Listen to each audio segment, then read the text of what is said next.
we did a contentment series about a year ago that we went through.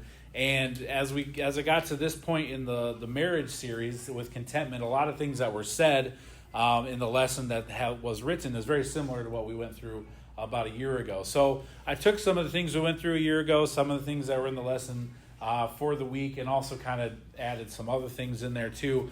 What I wanted to do is contentment. So contentment's it's not the idea of be content with your spouse, right? Which we should. But not be like accept your spouse for who they are. I get what you should, but not accept like even if we haven't arrived where we want to be, right? We have issues with, maybe we struggle with things and we aren't the spouses we should be. That's fine. Be fine with them that way. That's not the message that I want to get across, is that it's okay to be subpar as a husband or subpar as a wife, that your spouse should be fine with you because they should just accept you as you are. So don't worry about improving, right? Don't worry about becoming better, love your wife better or respect your husband better. Don't worry about improving yourself. They should accept you as you are. That's not the message that I want to present. So I just want to start by saying that. Contentment, and I think the overall idea of contentment, it's an individual decision and an individual thing that we work on as people individually. So to try to transition that to you and your marriage, the general overview idea that I'm kind of presenting is that you have to deal with the contentment in your life individually, as the husband, as the wife. And I think if we don't deal with the contentment and biblically contentment, it's going to affect your marriage. And that's where the idea or the process of looking at contentment regarding our marriage is that if we don't deal with contentment, if we're discontented in any aspect within our life and not following God's plan for contentment, it is going to affect our relationship. It's going to affect the way we feel about each other. It's going to affect the way you run your home. It's going to affect if kids come in. It's going to affect the way you rear your kids. Being discontent with what God has provided for us and always looking for the next best thing or more, it's going to affect us. So I'll speak to, I think, some applications to our marriage with contentment, but the general idea is we have to look at ourselves and take the things that God says about contentment and apply it to our perspective and the way that we view our life, where we are right now. And we're all in different stages, right? There's some that have kids, some that have little kids, some that have no kids, some that are past kids. So we're all in different places within our lives and different things and goals that we're going for. So everybody's application is going to be completely different based on where you are. So I guess I'll allow the Holy Spirit to indicate to you where the areas are that we can be better at. And that's kind of what he's done with me through the lesson. So again, that's where I'm coming from. Hopefully that helps kind of direct it where we're going to go. So when it comes to contentment, obviously we've got the travel analogy, a tourist trap, getting into a place where you're trapped, looking in tourist traps. And I've given the story of our idols that we bought in Jamaica. I won't go through that again. If you don't know, if that shocks you, you can ask me later. It's not as bad as it sounds, but it kind of is because I stole them. So, tourist traps are a place where we go and you buy things and get things that you don't need. And it's usually, set up in a way that is difficult for you to get out. It's difficult for you to say no, but you always end up with more things than you want to have. You can end up in some dark alleys buying some shady things from a guy out of his trench coat. That's not where we want to be. And so that kind of is the idea with tourist trap of wanting and getting more of the things. So divorce, big transition, I know. Top reasons for divorce when you go through studies that have been done. Communications or lack thereof, communication is the biggest reason that is given for divorce. Transparency or lack thereof, infidelity, excessive arguing about finances is a big reason that people get divorced. And as you look at all the reasons that people decide to end the relationship that they've thought they were the ones for them, right? And obviously we look at marriage in a completely different way, hopefully, than the world does. It's not something that we just decide to give up on if it gets difficult, because it's going to get difficult. It's not something we just decide to end because we argue too much. We work through those things. We have the same problems and some of the same issues that the world does in their marriages, but we decide because of God's grace and his picture that he gives us to work through those things. But a lot of the things that reasons people give for divorce, they're just not content. They become discontent in the relationship they have, whether they thought it was going to be something that it doesn't end up being, or they aren't getting what they thought they would get from it. They become unhappy and discontent and unfulfilled in the relationship that they're in. And regardless of the reason they give, they decide that it's better to move on to either something different, something new, or not have anything at all, versus staying where they are in order to make themselves happy. Divorce usually is, I'm not happy with this, so I need to stop this and do something else. I mean, that's oversimplification. I understand that. But ultimately, that is, I don't like this. I want something better for me, and I want to be happy. And so I need to move on from this. So being discontent with things that God has given us is where the simplification, the lack of contentment comes from. So we want to be content. The things that are tempted to be discontent with within our marriage and within our lives are, we're saying we're not happy or satisfied with the things God has given us. No matter how many or how few we look at it, whatever lens we decide to look at it through, being discontent and just not happy with life or happy with the things we have, we're saying to God, I'm not happy and I'm not satisfied with all that you have given me. Usually it's I need more than this. And it's not more stuff necessarily to fill the storage shed, but it's better or more in any area of our life. But we're saying we're not satisfied with the provision God gives us. We can be discontent in the security that we may feel, right? And that can be a lot of different things. That could be financial security, right? If I had more, I'd feel more secure. I'd be better off. I was doing some reading. There's a study done where a group of people asked, how much more money would you need to feel secure, to feel safe, to feel comfortable? Like how much more than what you currently have would you need? And the majority of the answers were twice as much. If I had double what I have now, then I'd be fine. I'd be secure. I'd be safe. I'd be happy. Obviously, we know you see people that win the lottery, multimillionaire, athletes and actors.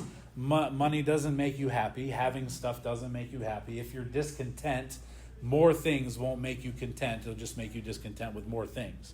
But the security that we have, or we deem discontent because I don't feel safe, I don't feel secure, maybe in our relationships, maybe in our standing at work.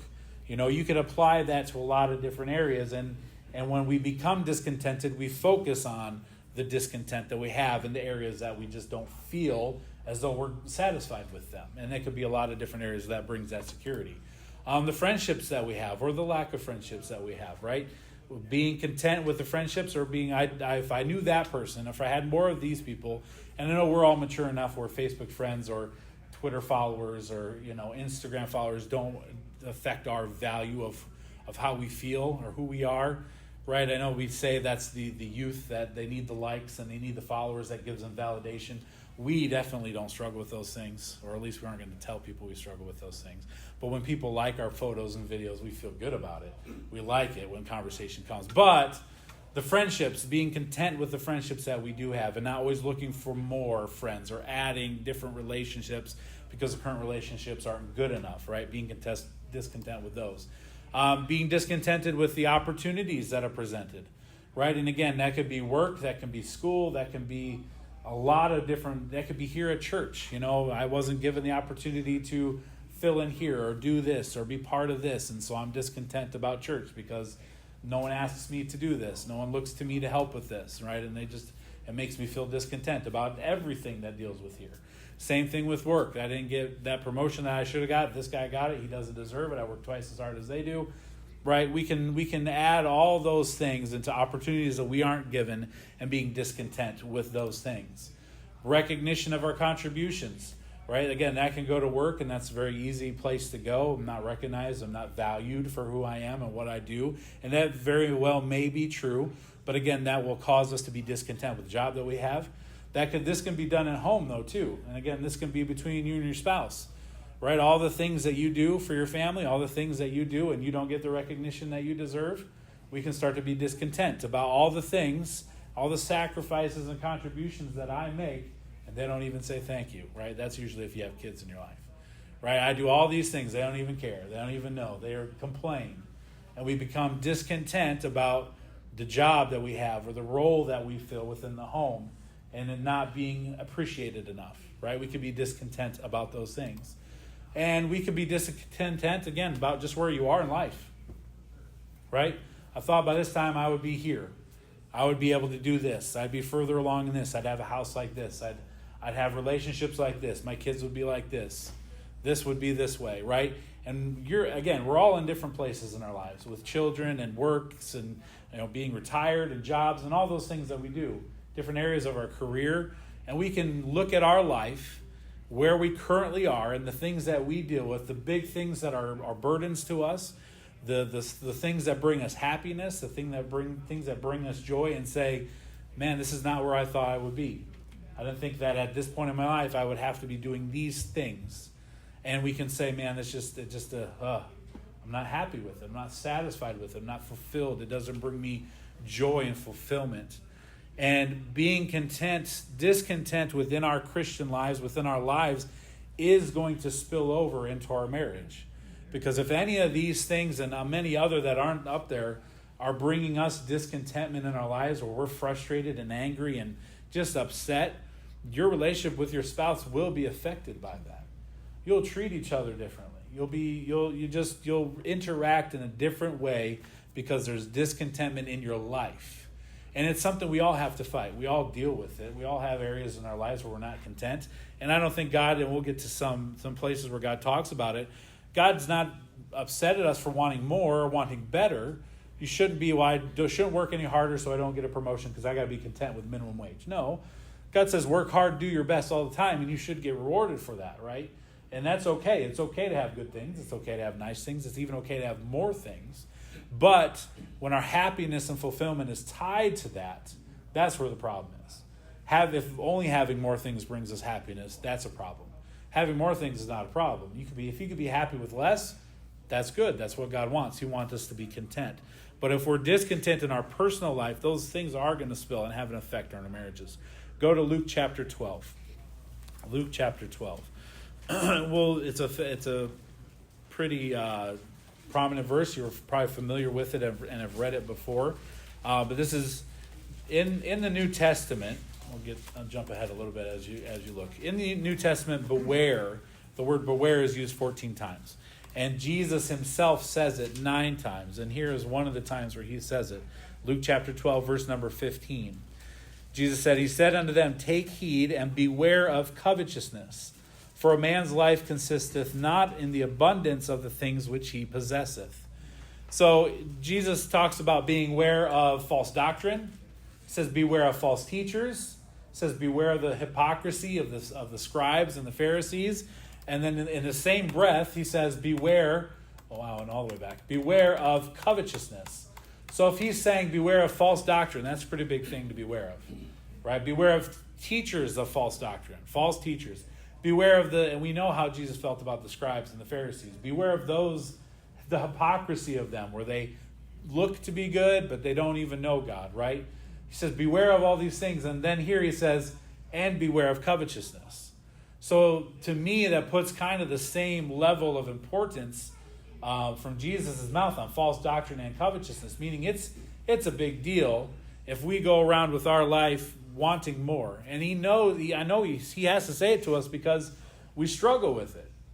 Because it's a struggle. And if any nation and any group of people ever had to struggle with covetousness, it's Americans in this century, right? I mean, we could go to the Americans 200 or 300 years ago, and it's a lot different, right? 300 years ago, they weren't even here, right? So 250 years ago.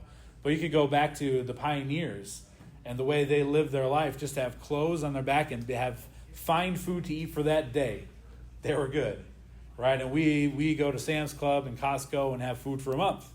And then we're a little worried, right? We don't have the nicest car in the driveway. Our car's got problems and we need something new. The relationships that we have aren't bringing us fulfillment, so we look for something new. Being aware of covetousness, because as Jesus says, your life doesn't consist of the things that you have. And we know this as Christians, this is nothing new. It's way more than that. But believing the lie, and I thought I put this up here. No, I didn't. No, wow. Okay, so transparency. I did a PowerPoint and it didn't upload. And so I sat here this morning typing up, trying to re-put, because I have in my notes what I put on the PowerPoint, transferred over. And this is some of last week's lesson right here. This slide is. So I don't know what's going on right now. So we're just going to, these are true things. But this is not. Yep, it did not. So that's as far as we're getting. There's the last slide that you're going to see. Being content. So we'll just go on without those things. Okay, the covetousness. So Jesus talked about covetousness. Covetousness is a disease, right? And it's the disease that promises us having something we don't currently have will make us happy. And that's what covetousness is. It's the belief that if I had this, I'm not happy without it, but if I had it, then I would be happy. I'd be content. If I had this thing or had this relationship, or if this relationship was better, or if I did this here, or was able to do that there, or didn't have to do this here, then I would be satisfied. And it's always reaching out for something I don't have with the expectation that having it makes it better, and having it brings me happiness. But that's a disease, and believing that lie, it will consume your life. Right? It'll spread into other areas of your life where you'll start to believe that if I had that, then I'd be better. If my wife were like this, then I would be happy. Right? If my husband would only act this way, like her husband, then I would be better. And when those things don't start to happen, then you start to say, well, he does it, or she's that way.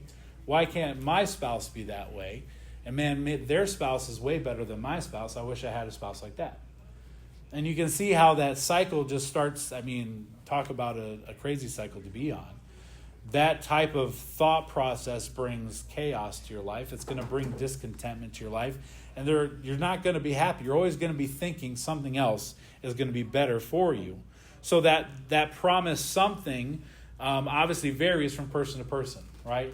I don't know what that thing is in your life. And we all have it.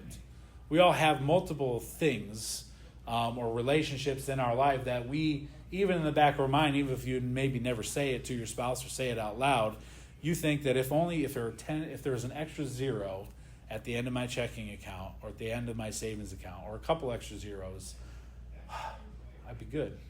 I could breathe. I'd feel a lot better about everything, and I'd be happier at home. I'd be less stressed with the kids. I wouldn't snap at them if there was just a couple extra zeros at the end of my bank account. And we may have never verbalized that, but in our hearts and our minds, that stress that we live with, and it may not be money, it may be something completely different.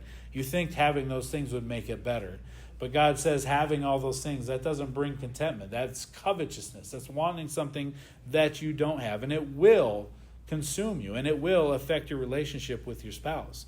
If I only had those things, then I would be content, and maybe even be able to be a better husband, be a better wife, if these things were in my life, right? And again, while there's nothing wrong with desiring or bettering ourselves and improving upon those things, believing that without those things I wouldn't be happy and I'm not content, that obviously is wrong. So how much is enough, right? How much is enough?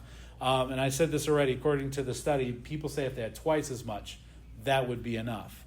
But the problem is we don't need more to come out ahead in life. Go to 1 Timothy chapter 6. 1 Timothy chapter 6. This is God's philosophy on enough. God's philosophy on contentment, on gain, on being satisfied. 1 Timothy chapter 6, verse number 6. And this is after talking about the root of evil, or the money is the root of all evil. Verse 6 says, but godliness with contentment is great gain. Godliness with contentment is great gain. And if you want, you go to Hebrews chapter 13, verse 5. I'm just going to read it for you. It says, let your conversation or your lifestyle be without covetousness. Again, there's that word. And be content with such things as ye have. For he has said, I will never leave thee, nor forsake thee. So according to both of those verses, and according to what Jesus said in Luke, more doesn't equal happiness, right? More plus your life plus more doesn't equal contentment. Or what you have plus extra or more doesn't equal happiness. The actual equation for contentment or for happiness is there in 1 Timothy 6:6. Godliness plus contentment equals great gain. So, the words are used intentionally, right? It could have just said gain. Gain is a positive thing. But he didn't just say gain, he said great gain. So godliness plus contentment is what equals great gain. I think as Christians, I think as married people, I think as just adults, I want great gain, not just monetarily or with things. I want success. I want a good life. I want a life that honors Jesus.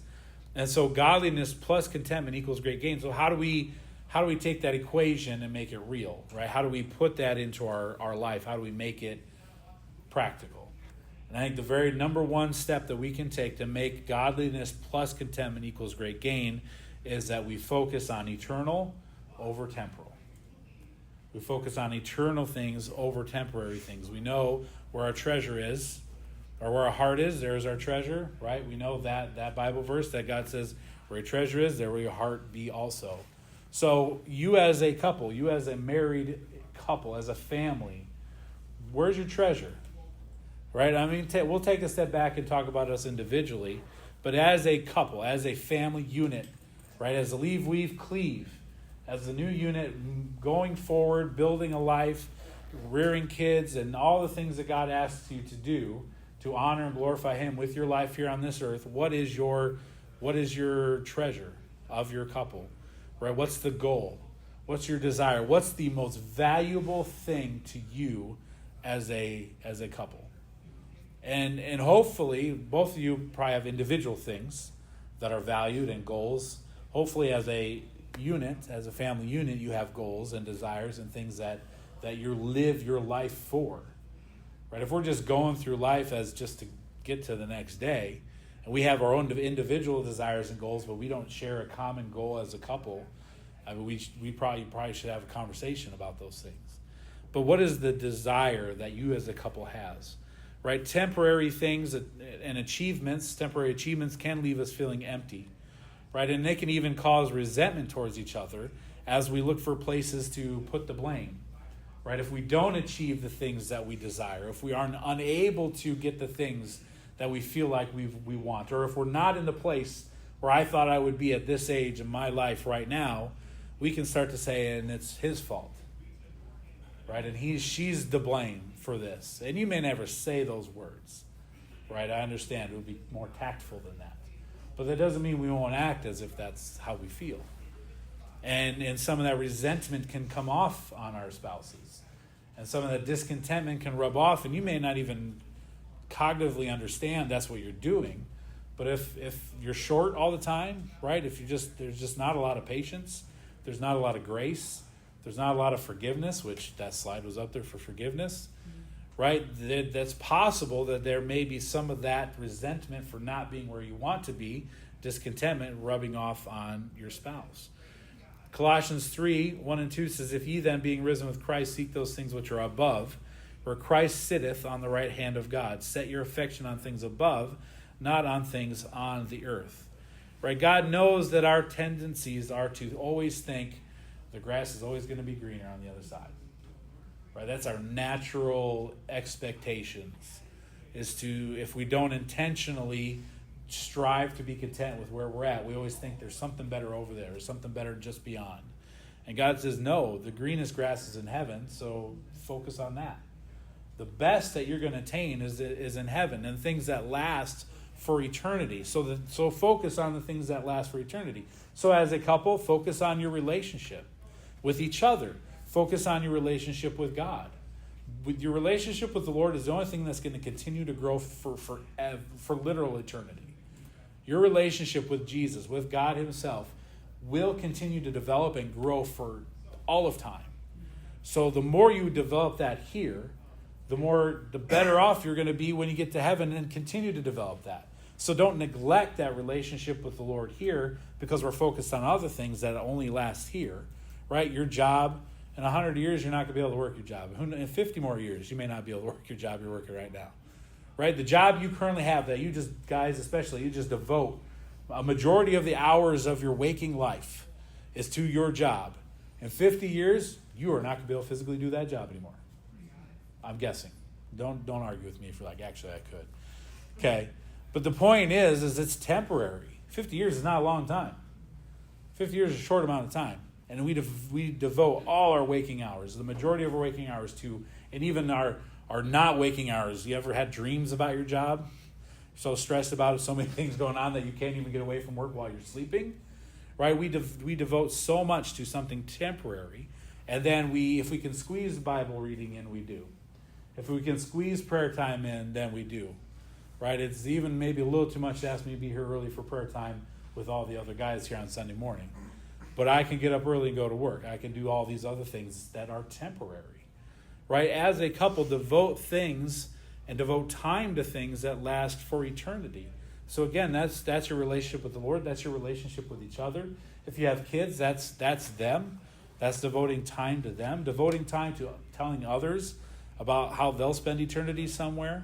Right? Developing and spending time on things that will last for eternity. If we're focused on those things, the contentment is going to come with devoting our time with God. We'll be content. And you have to make that decision and that choice to say, these things are temporary. And maybe I don't have everything I wish I had. But man, I have a lot more than I deserve. I have a lot more than a lot of people do. I have a lot more than, again, just being American, we're in the top whatever % of wealth in the world. And we're blessed beyond measure. I mean, we're free to be at this church right here this morning. You're free to, everyone's dressed nicely, drove a car that got you here. You're probably going to eat lunch this afternoon. I mean, we've got so much that we just take for granted. We end up looking at the things we don't have, and that's what dominates our life. It dominates our thinking, and it will affect our marriage. It will affect that. So godliness plus contentment is great gain. Focus on eternal over temporal. Second thing is trust God. Trust him, right? Christian contentment teaches me to trust in the Lord as my provider. That maybe if I don't have these things that I think will make me happy, maybe God says you don't need them. Or you don't need them right now. Right? Maybe with the stage of life that you're in and the place you're in this stage, you're like, if I thought I would be here. But maybe God's saying, yeah, but you need to learn something here. And so I'm keeping you here instead. Once you learn that, when you do get to where you want to be or where I have you to go, you're going to appreciate it so much more because of the things you're learning where you are. So if we have the perspective God has on contentment, and then we trust that God's perspective is the only right perspective, meaning that if God thinks something and I'm like, yeah, but I wish this, he's right, I'm not. But the problem is we fight that. We say, I know, God, you want me to do this, and I feel like this is where I am, but God, if I had this, I would be happy. If I had this, I would tithe. If I had this, I'd treat my wife better. You think that your idea or our thoughts on contentment outweigh or supersede God's. And God's like, I'm God. You don't need that now or ever. So if we have that perspective, we can say, okay, God knows what's best for me. God has provided a lot for me already in my life. And here's where I am now. So I'm going to have to trust that where I am is where God wants me to be. What I have is what God wants me to have. And so I'm going to be happy and content with the places that God has let me be in. And then as he decides to bring me to other places or other stages and to advance or to even maybe go down, decrease, then I will be happy and content with wherever it is that God sees fit to put me. And if we start to develop that attitude towards our things in life and our places and our relationships, we're going to be more content. And man, that's going to bring peace. That's going to relieve a lot of the stress and the tension that you're just striving and just trying to get. And it's going to help your relationship with your spouse. It's going to help your relationship with the Lord. So contentment then is not self-sufficiency, meaning I have all I need, right? That's self-sufficiency. That's not contentment. I have all I need. It's not just saying, everything I have, I'm good. I have all I need. Contentment is God's sufficiency or Christ's sufficiency. It's saying, God will provide all I need.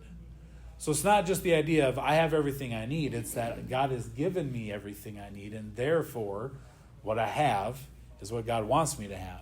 Where I am is where God wants me to be, and therefore I'm content with that. Doesn't mean I don't try to work hard and do better. Doesn't mean I don't strive to be a better steward or a good steward of everything God has given me now. But it's saying even if I never attain that goal that I desire to have, I'm still fine. I'm still content with not being there. I'm content with where I am now. God will provide what I need.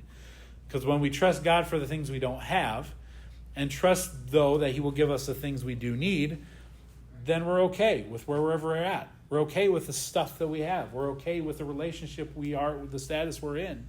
We work on ourselves to be better husbands and better wives, and don't worry about our spouses making sure that they're doing what they're supposed to do. We focus on us. And then we're okay with whatever God has given us and wherever God has allowed our lives to be at right now. And that's where real contentment is. And then as things change, you continue to stay content, because the things that change aren't what bring you happiness. The God that changes the things is what brings you happiness. So all the changes are good. The good changes, the positive things that come your way, you're content, just as you were without them. The negative changes that come your way, the losses that come into our life, you're still content with those things because God is with you, and that's where God has brought you to be. So gain is not the goal, right? Great gain is better. Great gain is the goal. Great gain is not just about more stuff, because we came into this world with nothing. And the Bible says we leave with the same, right? We leave. All the things you have, your kids are going to waste it. They're going to take all the stuff you built and all the things you've done, and they're just going to, maybe not, but that's, it's possible. So having the stuff isn't the great gain. Having that relationship with him is the great gain. It's even easy and even natural to focus on temporary things. And that's where we currently live, and it seems to dominate our everyday life. But we need to work instead on focusing on the eternal. It changes our perspective to be more like God's. God stands outside of time, right? The past, present, and future, they're all the same to him. So to us, the now is what matters, and we live today. But God stands outside of that, and he can see where everything is. So we want to change our perspective from our perspective in just this narrow one-day event to God's perspective that sees everything and sees the importance of what really is important. So contentment is going to affect our responses to each other. It'll affect our disappointments in each other, our frustrations with each other, our expectations of each other. Contentment will affect all those things within your marriage. So strive to be content with such things as you have. Strive to focus on eternity. Strive to focus on trusting him for the things that you have in the places that you are. I'll end with this. Psalm 73:25 says, and verse 26 says, "Whom have I heaven but thee?" That's eternity. That's the end. All the things you've worked for and strived for, whom have I in heaven but thee? There is none upon the earth that I desire besides thee. Can we say that? My flesh and my heart faileth, but God is the strength of my heart and my portion forever. God is yours. We belong to him. He is our God for all eternity. When all is said and done, when we're dead and buried in the ground, whether we're at a gravesite or this whole earth doesn't exist anymore and there's a brand new earth, the only thing that matters is him. The only thing that matters is our relationship with him. So strive to have that perspective. Strive to be content with the things we have today on this earth to make that life even better then.